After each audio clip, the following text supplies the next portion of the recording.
சிறகன விரித்தாள் பூந்தலை எங்கே சூரிய நிலவாய் ஆனது அங்கே என் மனம் என்று போனது எங்கே மன்மதனே உன்றது எங்கே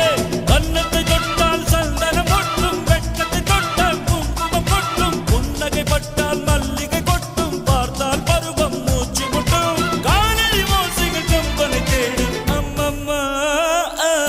பிக்காசோவின் ஓவியம் ஒன்று பிக்டோவானின் சிம்பனி ஒன்று வெள்ளாய் மாறியதோ